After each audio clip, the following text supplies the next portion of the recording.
Welcome, one and all, to a Pediatric Advocacy Roundtable session that we have prepared for you today. I am Jan Blanchard. I work with the Get Paid team at PCC, and one of my passions and one of the ways that I am able to contribute at PCC is as part of a project that we call the Abide Project. This is access, belonging, inclusion, diversity, and equity. And as a feature of that, there is definitely some attention toward advocacy and awareness and noticing.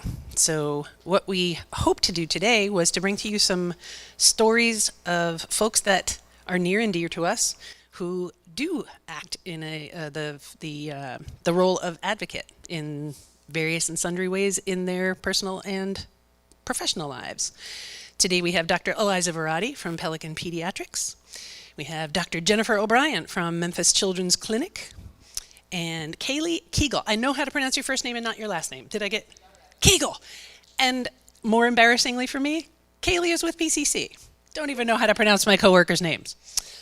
You can understand with the growth that we have experienced lately. I hope I have earned some grace for that one. And Jeremy at the far left is the kind organizer and preparation effort and counsel and guidance on all of this. So we are all here to have a good conversation and share some information, inspiration, and some ideas around pediatric advocacy. So if you are ready, Dr. Varadi, without further ado, please share your story. Good afternoon, everybody. Do you have the clicker?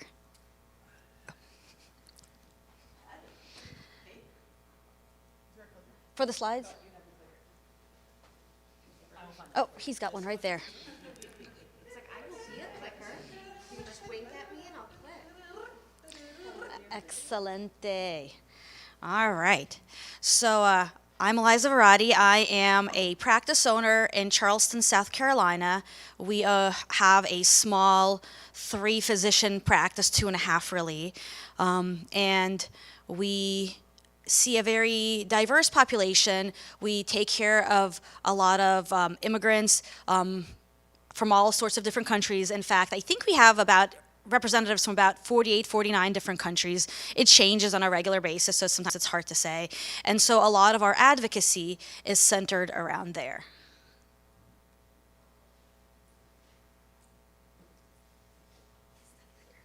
No.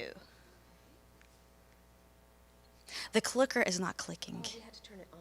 Can you imagine? Oh. I think I have to put this up for everybody to read, hold questions and comments till the end.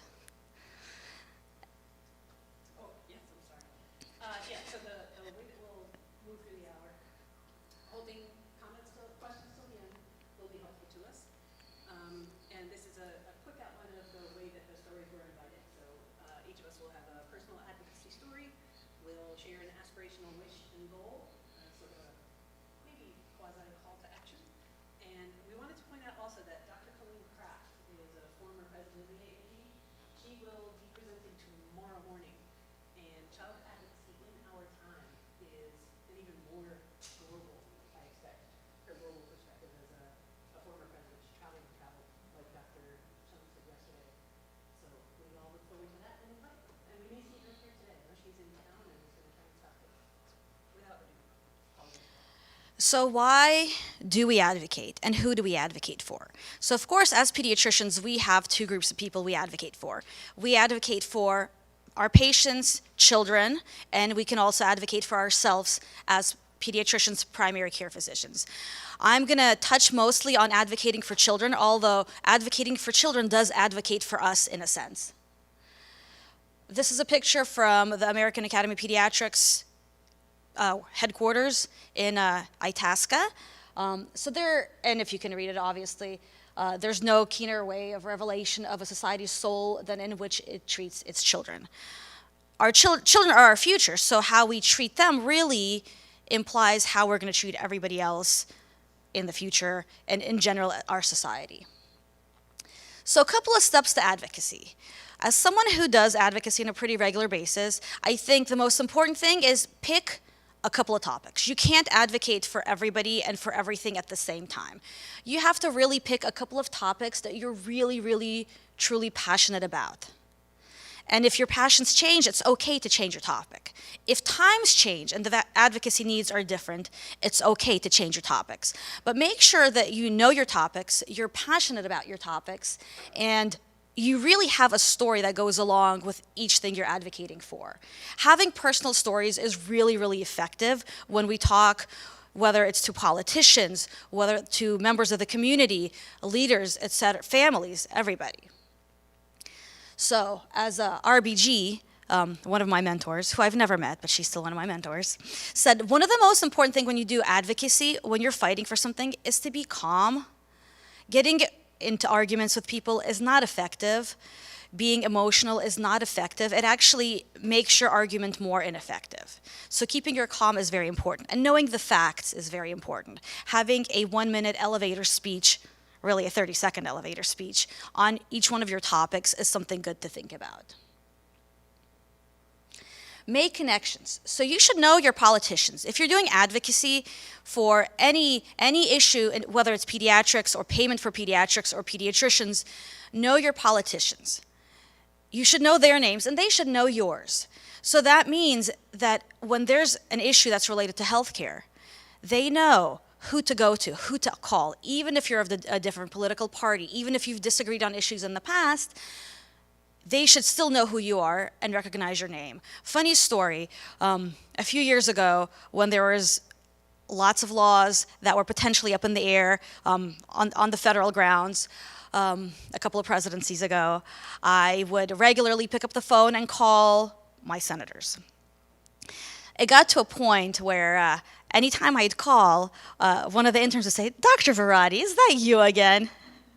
And I would say, "Yes, it is. How are you today, John?" Or David. There was a John and a David. So they knew me just as much as I knew them. And really that makes your advocacy more effective because there's a personal connection. Again, even if your stands on the issues are different.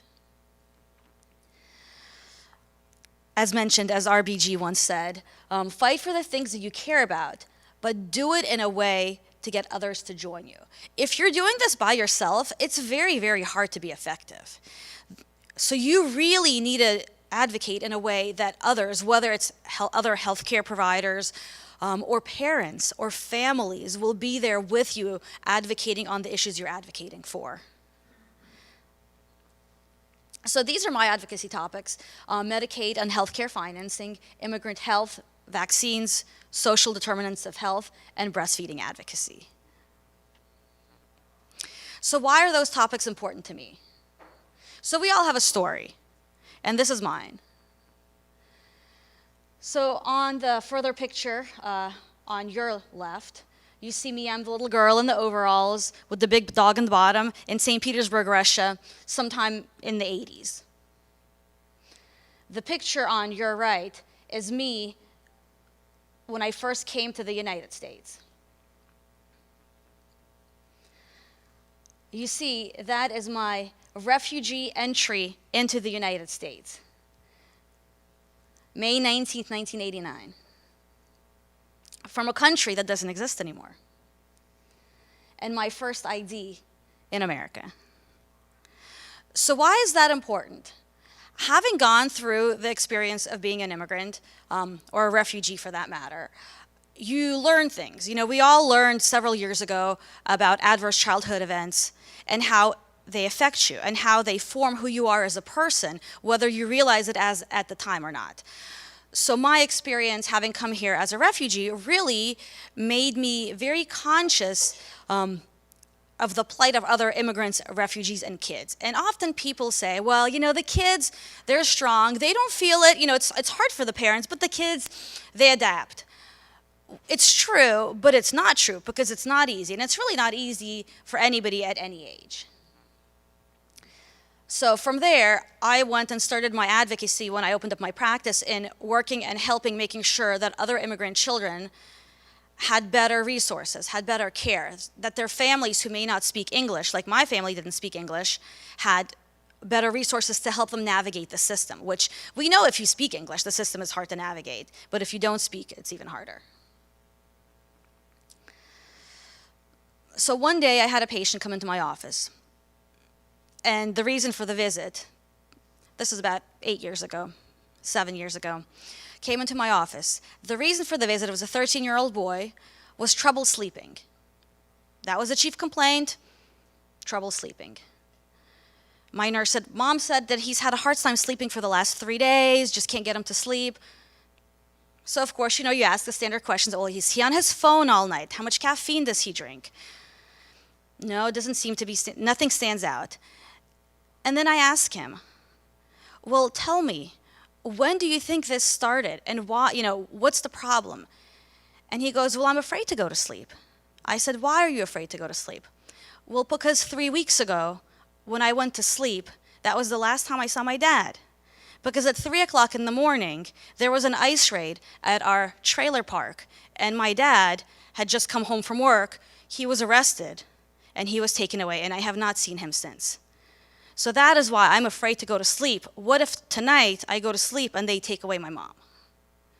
So that changes your perspective a little bit, right? He's not playing on his phone. Like, this is not trouble sleeping. This is PTSD. And we, unfortunately, currently, again, live in a society, a time where some of us worry about this, but some people are completely fine with knowing that this is going on a daily basis. So we, as pediatricians, as nurses, as PAs, NPs, anybody as humans who take care of kids, who care about society, should care more about this. And so it is our time to say, hey, we're not going to tolerate this. Let's advocate. Let's advocate for the kids. We're not politicians. We don't change laws. But we can meet with those politicians and tell them these stories. Because when you tell them a story like this, all of a sudden it puts a personal touch on something that has been so depersonalized and so dehumanized.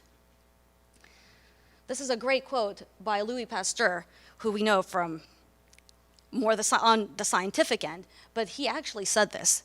And I feel like this is sort of the motto of my practice, which is why we have so many immigrant patients. So, as you may know, children are 1/3 of our future, 1/3 of our population and all of our future. And this is yet another reason why it's so important to advocate for all children.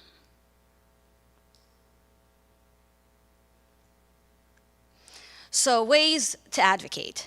Now, some people are very comfortable going, meeting with their politicians, learning about the laws, things like that. Some people don't have that confidence, which is okay. You can use social platforms, social media, TikTok, Facebook. I'm sorry, I'm an old timer, so I use Facebook. But vaccine advocacy, as mentioned, is another one of the topics that I advocate about. And part of vaccine advocacy is normalizing vaccinations. So flu vaccine, you get it every year, right? Everybody gets it every year. We all get it every year. All of my kids get it every year. Every year since I've had my practice, we've had a post like that. Clearly that was during COVID.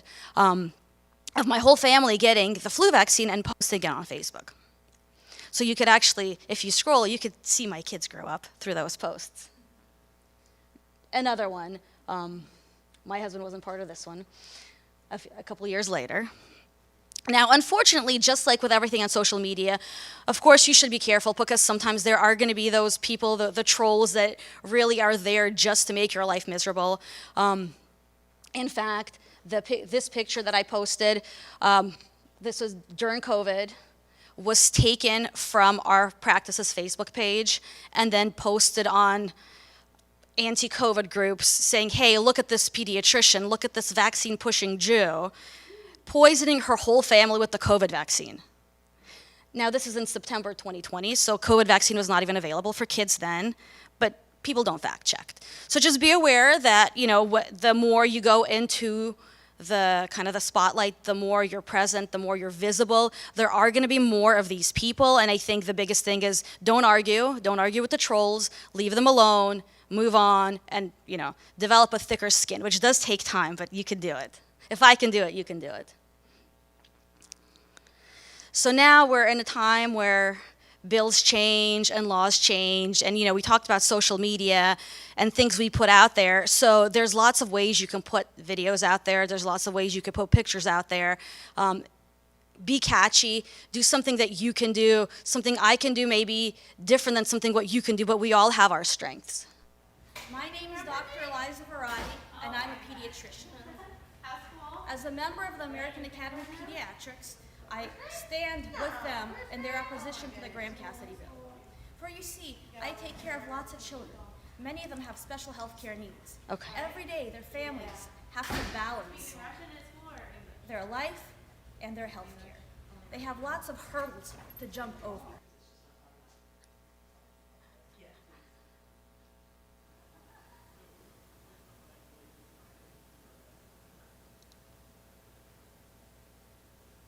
My name is Dr. Eliza Varadi, and I'm a pediatrician. As a member of the American Academy of Pediatrics, I stand with them in their opposition to the Graham-Cassidy bill. For you see, I take care of lots of children. Many of them have special health care needs. Every day, their families have to balance their life and their health care. They have lots of hurdles to jump over. Every single day. One thing they don't have to balance is they know that currently their health insurance will cover pre-existing conditions. They know that they can't be dropped from their plan because of any special health care needs. They know that their lifetime maximums aren't capped. And many of these kids have Medicaid. Now, if Graham-Cassidy passes, this balancing act gets a lot harder. Many children will lose their health care due to pre-existing conditions. Many children will have less health care because lifetime caps, and many will lose Medicaid because it will be turned into block grants.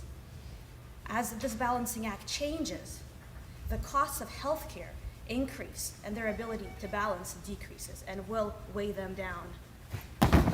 Eventually, they will fall. We can't let these families fall. It is unethical and cruel. As a fellow of the American Academy of Pediatrics, I urge you, vote no on the Graham-Cassidy bill. Let's work on a bipartisan solution that helps, not hurts families, and keeps kids covered and puts kids first. Thank you.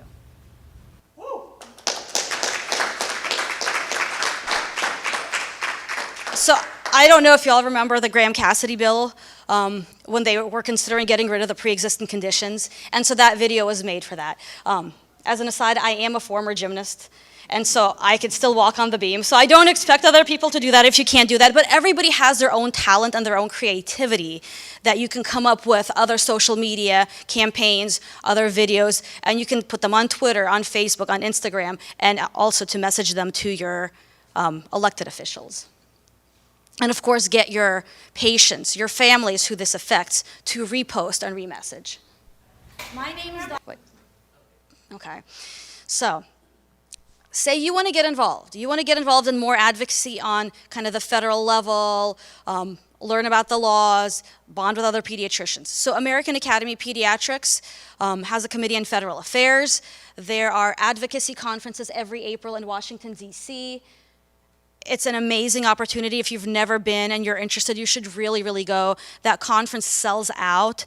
So you have to register in the very, very beginning of when registration is available. Usually in late fall, I think, is when they open it up. Okay, so I really advocate for everybody to go. Now, who's that?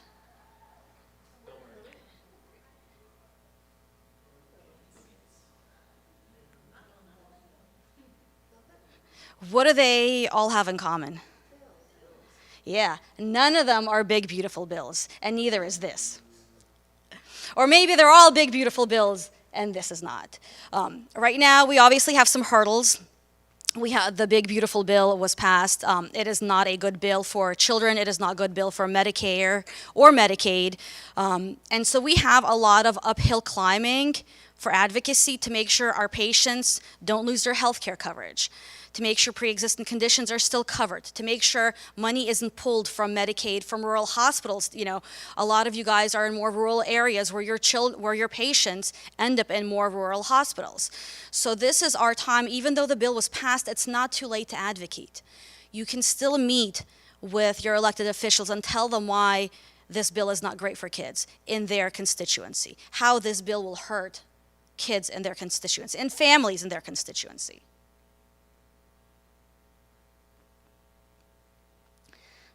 So if you're interested in joining the effort. Of course, that's the link for the AAP Committee on Federal Government Affairs.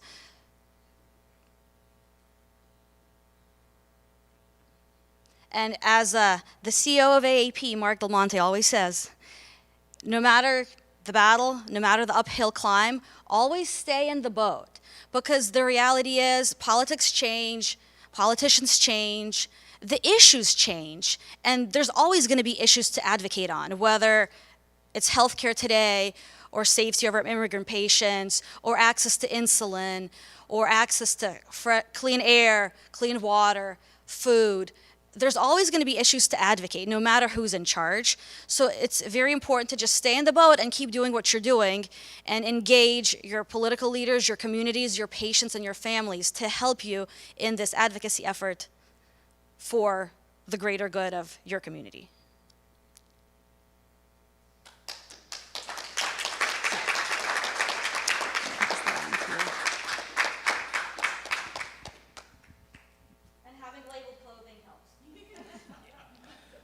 Thank you. That'll be a hard act to follow.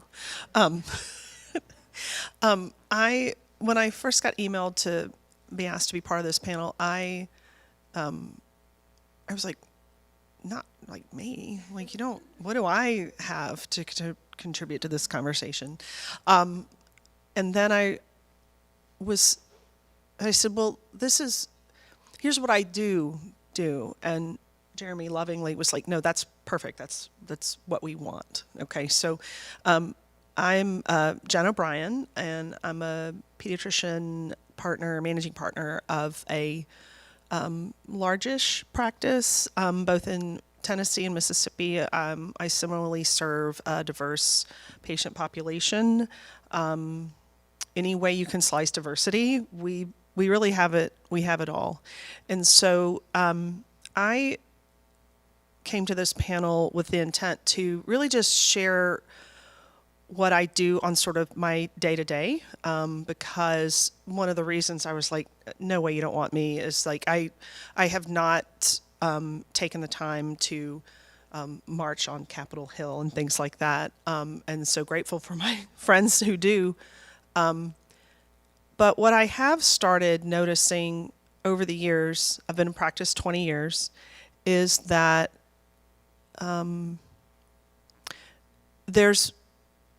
it's like the policies that aren't policies, right? So the things that patients have the right to that they're not receiving, and they don't even know the questions to ask. And so what I have started trying to be a little bit more conscious of and deliberate about is educating my families on the one-on-one individual basis in the room, to make sure they understand what they have and what they deserve. Whether or not they can get what they deserve is a separate discussion. That when I think about advocacy and sort of my ideal world, I would take the should to yes, I'll tell a briefish story about one of my patients.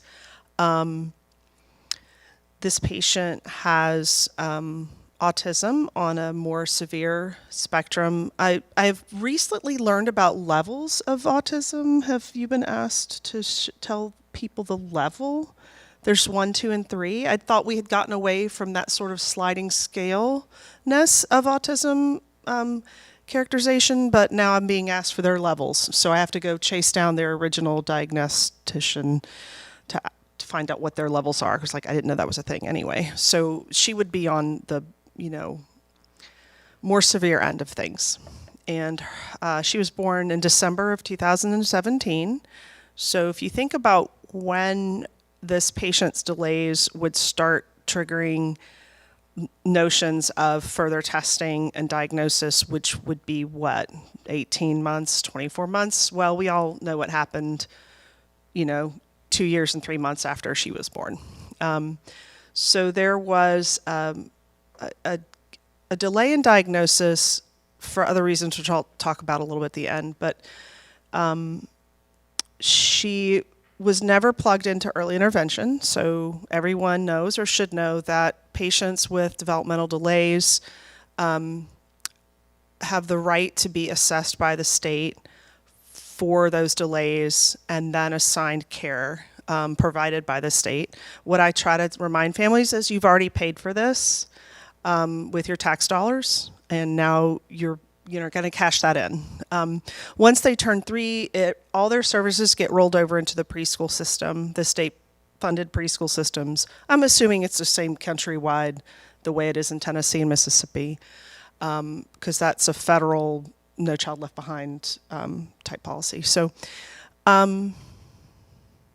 my experience has been if children are not plugged in before they turn 3, if they are not already in early intervention, then it's harder to get them assessed after that, despite any delays that may have happened, whether through no fault of the family or maybe the family is resistant to testing and diagnoses such that by the time they turn 3, they still haven't been assessed. Anyway, it shouldn't be that way, but it is in practice. So fast forward to,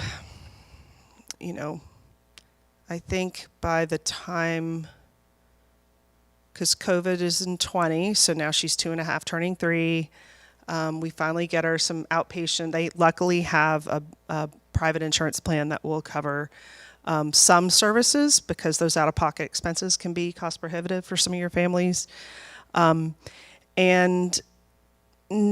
got ABA briefly, but then the ABA therapist left their practice, and so that was, she didn't get that for very long. So she enrolls in preschool, and she's given an IEP, which she gets speech therapy 30 minutes per week, and OT 15 minutes per quarter. Per quarter. Yeah, that was my face too. So now preschool, kindergarten, and now we're getting calls and we're getting appointment requests for behavior issues, right?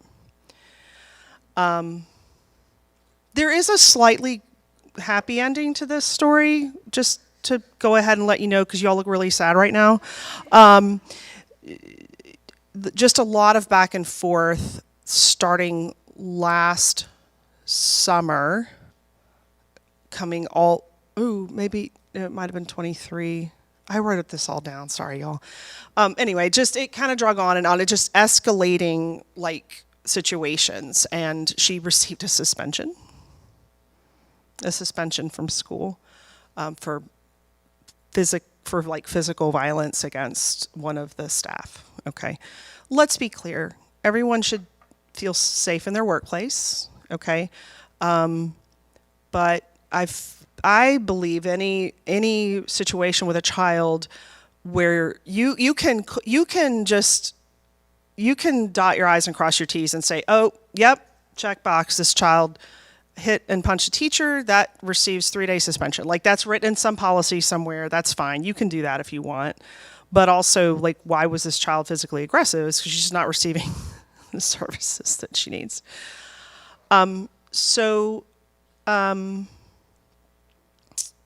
I provided, I said, all right, if you feel like she's not going to have a good day and you want to keep her home from school, I'll write you, basically carte blanche to have any days school notes for excuses or whatever. Because in Mississippi, their truancy policy is pretty strict. They're pretty aggressive about enforcing truancy laws there. And so because the parents are, they work and they're getting called and having to leave work to come pick her up because, she'll be there for like an hour and a half and they're like, oh, you have to come pick her up because she X, Y, and Z thing that she did. And so then the really the straw, if you will, that broke the camel's back was when the truancy court sent her a court date with no prior notice about, No, the first contact that she had with truancy was a court date. Usually they're going to call you, they're going to call us. There's a whole process that we will sometimes have to go through. And so she is now receiving school at home. She was able to find an ABA program that's actually and I had never heard of it until she told me about it, and I've sent a few other patients their way, but it's based in Jackson, Mississippi, which is the state capital, and it's like in the center part of the state. It's about 3 hours south of us. And but they have a therapist that they have contracted with who does work in our area, and so she's going to receive, I think, 20 hours per week of care through this program, both speech, OT, and ABA, and then her school will be done at home. So again, that's the bit of the happy ending. But during this whole process, because the parents are, they were trying, the school officials are telling them things, and so they're like, oh, okay, and they're trying to like be good and do what they were told by the school. And so I was trying to help them understand, like, hey, this isn't right. Like, you're not being treated right. I put them in touch with ARC, which I think, are those links? Like, can you go to the next slide? Oh, thank you. Thank you, Dr. Varney, for being my assistant. So these are the two, on the top two are the ARC chapters for my area, but then I also included this link for Find a Chapter for chapters in your area. So other families that I've had, they will help these parents fight for their rights, for their children's rights in school. They give them the language to use. There's certain key codes and phrases that if a parent says it at an IEP meeting, they will help them understand that you can request an IEP meeting or a 504 meeting. You must request it in writing, and that the school has X many days to respond. I don't know if this is countrywide. I believe it's 30 days. Yeah, thank you. 30 days to respond to the request, and then maybe 90 days to have scheduled the meeting. But, they don't, because, the parents will tell me, well, I called and I called and I called. I'm like, but you never sent an email. It wasn't in writing. So encourage them to communicate in the way that will get them what they need. And so I just kind of help them understand some of those things. I put them in touch. I try to save, because I don't want to just flood, our local chapter with, stuff that really just needs like a little tweaking as far as like communication methods. But I did put them in touch with ARC, and the person who helps them has been really good at helping facilitate this transition, because it's still going to be like state school, but just through, at their home. And so, hang on, let me make sure I roll my notes. I think sometimes we get a little bit too bogged down in language that, just like, it's not fair. Why should this child receive this special treatment? It doesn't have to be autism. It could be anything. ADHD is one. Extra time on tests. That's not fair. And so that's why I included this other slide. The difference between fair doesn't mean equal. So the difference between equality and equity. I don't know if anyone's ever seen this graphic or even heard about the difference between equality and equity. So quality is more like fair, where everyone gets the same amount, but equity is giving them what they need. I'll use this analogy in a patient's room. I'm like, look, let's say you were running a race across a grassy field, and you had just like a kid who can run, and then you had a kid in a wheelchair, and you're expecting them to get to the finish line at the same time, and they're trying to push this wheelchair like over grass, like long grass, like that's hard. So maybe put a ramp down or something. Maybe mow the grass on their lane, right? So that's equity. I do a lot of analogy in my office for a lot of things. So just feel like a story like that kind of helps, like a visual helps. And so I try to make sure my families understand the difference between equality and equity, because I think that's really important. You don't know what you don't know. I want to briefly talk about, really briefly, I think, talk about understanding cultural barriers, things in a person's culture or background which might cause some resistance to the care their children need. I think everyone should be sensitive to that. I don't think that you should have a different standard for different children from different backgrounds, but you need to kind of learn how to read the room, and I think sometimes if you push too hard and too fast, they'll dig in. I mean, think about the 3-year-old who won't potty train, and like if you try to force it, or like, oh, now it's going to take 3 more months or whatever. So I think it's important to understand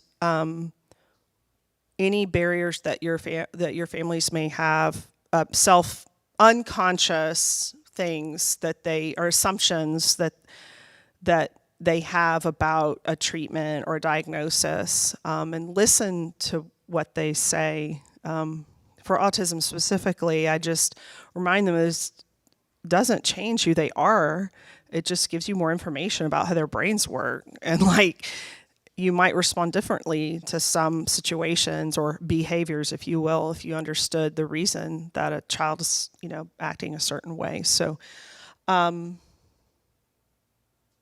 I think that's it. I think I've rambled on long enough, but I did just I wanted to leave this. I really want everyone, if I'm going to leave you with anything, it's going to be this, and understanding what this means and how to make sure that you keep this in mind with all your families when you're caring for them. Thank you.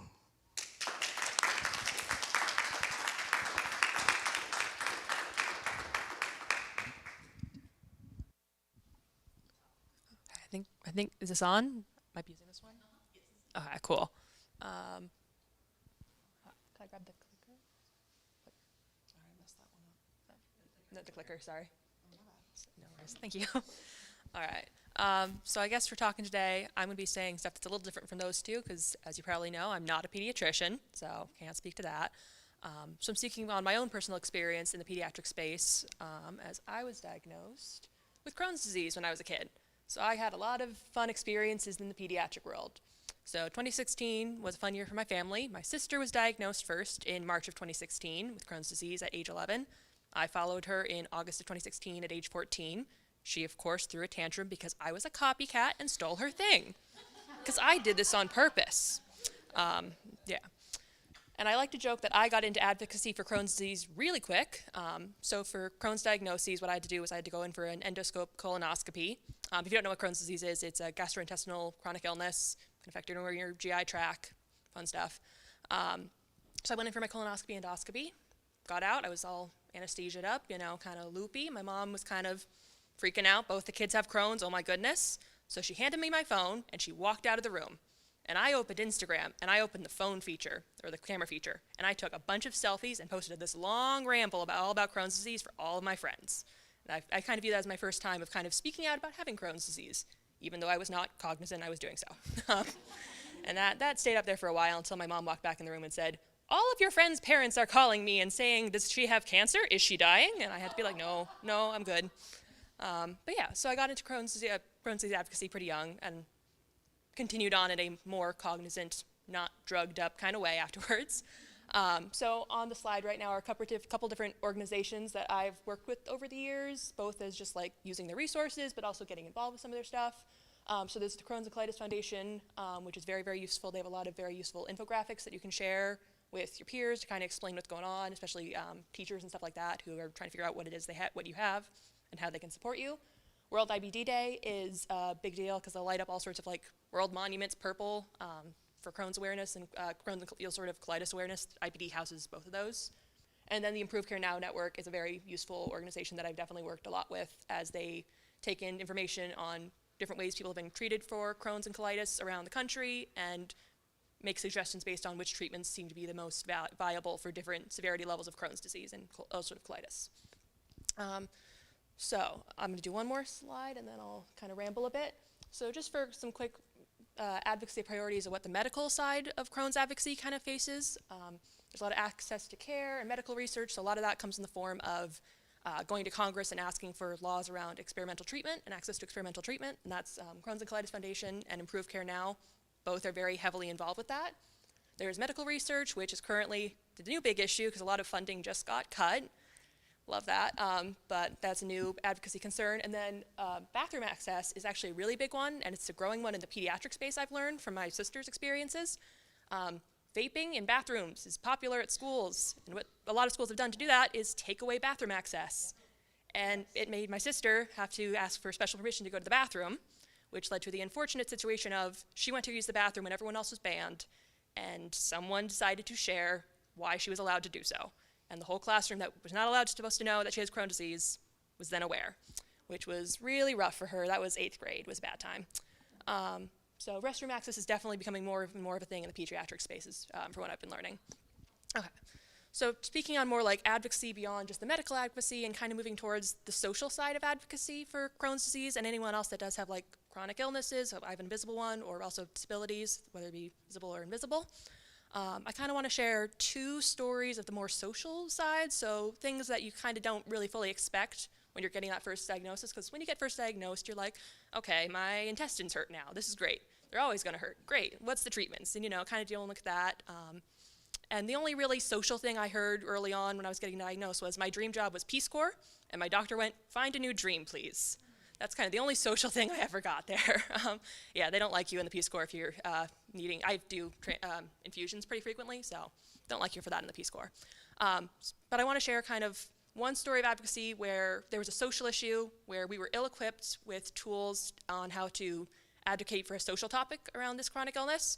And another story that I think is very similar where I was then equipped with the tools to actually approach the subject properly and get a more healthy outcome. So the first time I was really approached with this very a heavy social topic around my chronic illness was I was a part of a support group for preteens to college-age kids where we could all talk about different issues around having a chronic illness. So for Crohn's disease, it was issue like how to put in a feeding tube, how to do your infusions a little more safely, or how to make it a little less painful.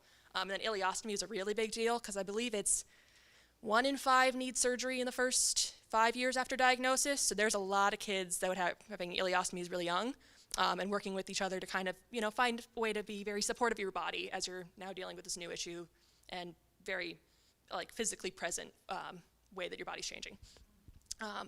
One of the things we didn't really do, though, was social stuff. We did a little bit, as I said, with there were groups that would go to Congress and ask for access to experimental treatments, but we didn't really touch the subject otherwise. So one day, I kind of remembered I went outside for half an hour. I left my phone inside. I was like, I'll see what they're up to later, because it was all group chats with all these teens. So I went outside, and I came back, and my phone was just exploding. Something had happened. And so I go online, and one of the members of the group was in the college age kind of area, and she was a member of a Facebook group that was designed for people who were pregnant or seeking to get pregnant and had Crohn's disease or ulcerative colitis, because all that stuff's in the same area of your body, so it's all going to get infected. And what happened was not great. There was a person that got onto the Facebook group and was saying, you should not be pregnant, you should not reproduce, we do not want these genes passed on. The best way to handle the topic of disability in our country is to reduce the number of disabled people. If you reproduce, you should not be passing on that genetic code. Just really nasty stuff. And again, this is a lot of teens. We had that a little bit, as I said, that Peace Corps, if you can't do Peace Corps. But otherwise, we were kind of sheltered, I feel from that really social side of being chronically ill. My pediatricians were really great people. And they were like, yeah, you can do anything. This is great. Look at this Olympic swimmer. She's amazing. We can do it. Rah, rah. But there was never this level of, there are going to be people out here that have these negative opinions of you, that you shouldn't have access to healthcare, that you shouldn't get financial support for your treatment, stuff like that. And then going on to that side of, maybe you shouldn't be here actually because you are chronically ill. Maybe you not being here would help things. Really happy topic. And for a group of preteens to college students who never really had saw this before, they responded by, this woman is no longer on Facebook. It was just a mess of all these really, really angry teenagers getting her, because it's Facebook early days. It was still 2016. They just run her off the platform. Like, she's gone. I believe that it's like someone actually went and contacted her friends and family. We were like, no, let's calm down, let's calm down. But it was just this really very messy outcome. And I think that's in part too, we just weren't prepared for the social side of advocating for ourselves. We had not seen it from our pediatricians. We had not seen it from our peers. We didn't even know some of it existed for some of us, I'm sure. So that's kind of the messy outcome of advocacy. And I want to kind of move on to the positive story now, where I was in college. I had another friend, who I'm not going to say the name of because I'm actually still friends with her. But yeah, so we were discussing some really heavy topic of kids that have come from backgrounds where a parent's beliefs in some form would deny them access to a treatment that would save their life. Really fun stuff to discuss in college. Yeah. And she, my friend, said something along the lines of, well, isn't it like a net positive for humanity if a disabled kid dies? Because that's like one less disabled person, right? And I had to be like, okay, I'm a disabled person if that's what we're talking about. I would be like someone that if I was denied access to care, I probably wouldn't be here. Would my death be a net positive? And I really feel like that kind of reshaped the conversation by personalizing it. And I still remember in that moment, I wanted to like rage quit. I was like, that's it, this person's no longer my friend. I'm out of here, I'm throwing a fit, let's go. It was that kind of same feeling of rage when I saw all those posts on Facebook of being like, oh yeah, let's all get her, let's get her. But I had more experience in advocacy by then. I had some more awareness of social advocacy, whether it was through talking with doctors, my pediatrician specifically, or looking for online social support through those organizations that I showed you before. And then I also just got better at advocacy, which is my big pitch, I guess, for today, is just the importance of advocacy, even not in the social sphere, just in the medical sphere, being allowed to advocate for myself, even in ways that weren't great with my pediatricians on my own medical issues. The fact that they respected it allowed me to really flex that muscle and get stronger and stronger at advocating for myself in this medical space. And I was able to transfer it to be like, okay, I know I can advocate for myself with my doctors when they're telling me they want to do something, and I can say, whoa, why are we doing this? Let's change it. Or no, let's not change it, but you're respecting me when I say that I want to change. But like finding that balance of the pediatrician respecting that I'm advocating for myself and being like, yes, let's keep advocating for yourself, but you are getting this tetanus shot right now, even though you're 10 years old, you're getting it now. And finding that balance helped me grow the advocacy skills such that when I was faced with a more heavy social topic again, I didn't rage quit, I didn't throw a fit or anything. We were able to talk it through. She actually just texted me like 2 hours ago. We're still friends. Our friendship got better because I brought up this heavy topic, and I was like, let's work through this, let's stay friends. And I guess that's part of why I wanted to talk today, because I feel like there are some social sides to chronic illnesses that I know I never really brought up to my pediatrician because I didn't realize they were wrong at the time. Like obviously with the pregnancy forum, I knew that was wrong, but what's an example? I got politely told I would not be allowed to have a non-speaking part or speaking part in my theater club because I was chronically ill. And I didn't realize that was not fully kosher there, you know? Like that's probably not the right thing to do. That's not something that people are allowed to do. So I never brought it up to my pediatrician. So I feel like there's that level of when you're chronically ill and you're a kid, you're kind of trying to figure out that boundary of what social issues can I bring to my pediatricians? What's something that does cross the line of they could help me advocate for myself because it does cross into the medical territory and it's a valid thing to ask them about. So that's kind of my big pitch for today is my social advocacy wish or whatever that is that we're supposed to bring up at the end is make sure that you create an environment where they feel comfortable advocating for themselves medically so that hopefully they can bring you social issues that they also need some support advocating for, and you can help get them feel in a space that's such that they can go out and advocate for themselves in that social issue as well. So that's my talk.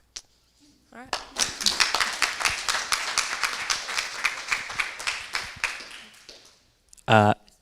Yeah, I'm gonna say something real quick because I've had some thoughts as I've been hearing you all speak, and you all did such a wonderful job, and I appreciate it so much. I'm sure everybody appreciates it. Not to drive home the point or the theme, but I hope everyone can kind of see and feel that, advocacy can be external, and we need people that are out there fighting for kids like Dr. Varadi has been doing very amazingly. But all pediatricians, nurses, billers, front desk people, MAs are all advocating for kids every day, right? You all serve kids every day, and those stories matter, your stories matter.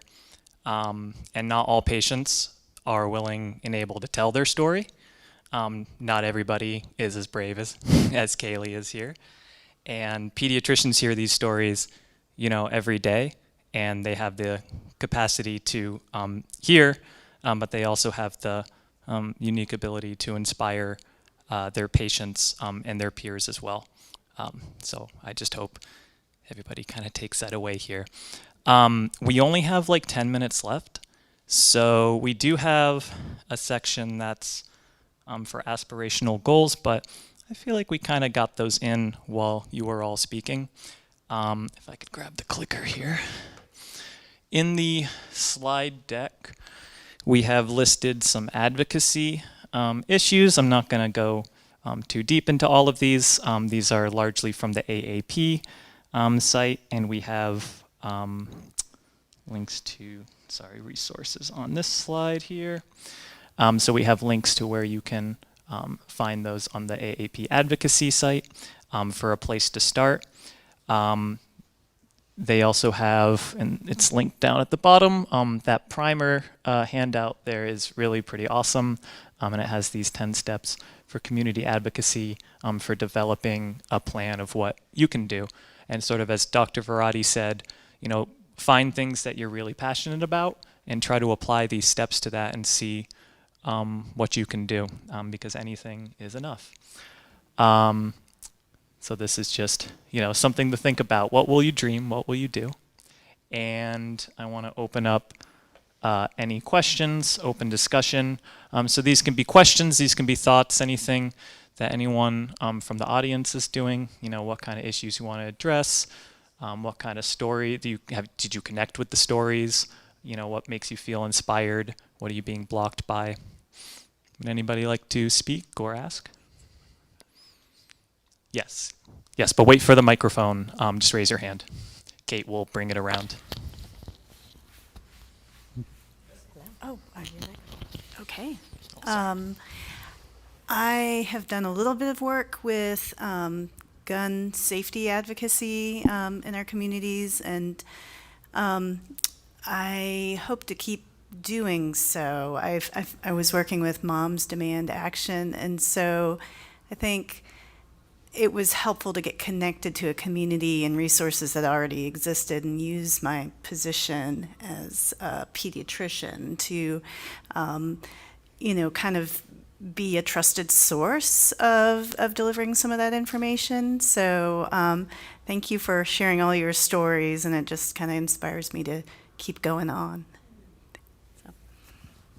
Thank you.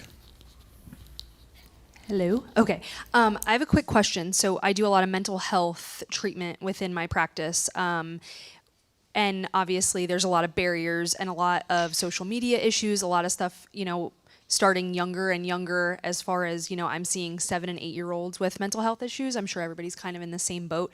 When you were talking about reaching out to your senators or public health people, where do you recommend starting? Do you start at just your county level? And if so, who do you reach out to? And one of my other barriers to this is our county, I think senator or somebody is actually the dad of one of my patients. So is that, what's that? So I have, but he thinks there's like a conflict of interest kind of thing, I think. So I'm kind of getting some pushback. So then I guess, like, where would I go? What's your recommendation? So my recommendation would be, yes, first start with him. And if he feels it's a conflict of interest, well, you tell him this. Say, okay, so who on your committee, I don't know if he's a congressman or a city councilman, would you recommend, if you feel like this is a conflict of interest, who would you recommend that I reach out to? Number one. Okay. Whose constituency you live in, reach out to them first, because you're a voter too. You're a voter, and you take care of kids of the people who vote for them. So that's important. Reach out to your state AAP to see if they have a group on advocacy in the state level, because then they can look back. Okay, so if there were mental health laws that they voted for this year or past year, who are on those committees that voted or wrote these laws? Because then those are the people you can meet with to discuss what concerns you have, so that the new laws address the concerns that you have. Sure. Okay. Awesome. Thank you.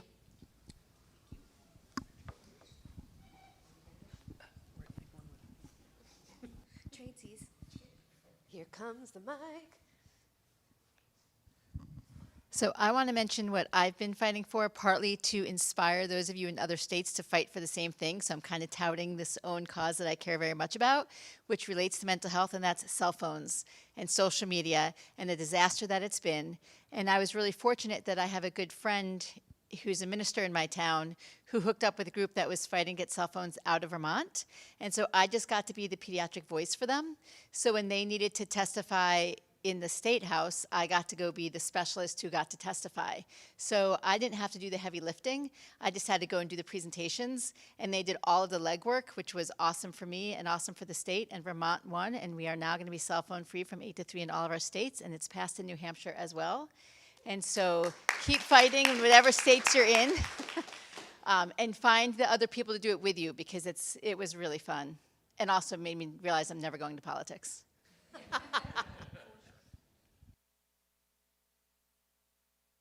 Because there's a lot of push to let kids have cell phones during lunchtime, and like that, the kids will even say, like we have this one kid, he was awesome, he said, I never had a cell phone, so it didn't matter to me, but I never had friends till they didn't have cell phones, because during their free periods, they've got their phones in their faces and they're not engaging with each other.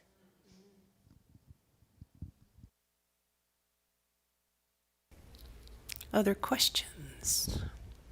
Other stories? Or does anybody just want to say out loud what brought you here and what you think you might bring, what you might advocate for, what realm you have in mind? Does anybody do For the folks online, the question is, does anyone do any advocacy for the LGBTQIAA+ community? With politicians.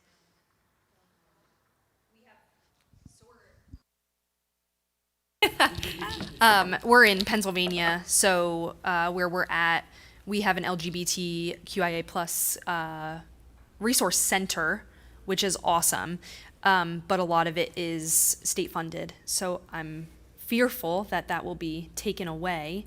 And now with the push on the ban for less than 18 treatment, how are we managing and being supportive for those patients that come to us from that community? I didn't know if anybody was in that group. I don't, since I'm not a clinician, but if you're an AEP member, I don't specifically, I'm not a clinician, but if you're an AEP member, there is a section on LGBTQI+, so I know that there's a lot of resources, so happy to connect if you guys are looking for more resources or connect you to that group. Can I just add really quick on that topic? Depending on the state you're in, of course, politics are very different. I'm from South Carolina, so we have absolutely horrific laws. In fact, like a doctor can't even say gender anymore, realistically, which drove all of the pediatric endocrinologists out of our state because they said we can't do our job if we can't talk about gender. So I went ahead and wrote letters to all of our state senators and congressmen talking about, well, I hope your child doesn't get diabetes. I hope none of your constituents, because now we don't have people to treat diabetes. I know you're worried about this gender thing, but think of the downstream effects. We don't have kids, we don't have doctors to treat diabetes, treat thyroid disease. And of course, again, if you're living in one of these states, it's very, very difficult because you don't know you may not know who your patients' families are and who you're going to offend in one direction or the other. But having very clear signage in your office that you're accepting to everybody, that, if a child that maybe was not accepted at their previous pediatrician, whether it's by the physician or honestly a front desk, a receptionist, anybody, that's going to be, they're going to feel that and that negativity from that office for life. So having, even if it's subtle, signage in your office that you're LGBTQ friendly is very, very important. Other people may not notice that, but those kids will see that and they will feel more comfortable with you in your office. The 17, she came in to transfer care, and she's driving to see me an hour and a half away. And I said, why are you transferring in? You're driving so far, like you have so many options of other pediatricians. And she said, everyone I've seen shuts down the fact that I'm a lesbian. And I said, what? And she said, I literally can't even talk about it in a safe space. And as soon as I came into your office, what do we have on the front window? A rainbow flag. And she said, as soon as I saw that, she said, I looked at my mom and she said, I belong here. And so just that in itself, driving an hour and a half to come and see us, like that was huge. So, that's just, again, part of the acceptance and the advocacy for that population. Yeah. Thank you. Thank you, everyone, for preparing and sharing. It's okay, me too. Honestly, thank you all for being here to witness this and for all the preparation and courage and care and vulnerability that went into everything that you shared with us. We are at time, but I hope these conversations will continue here and elsewhere. Thank you for being here.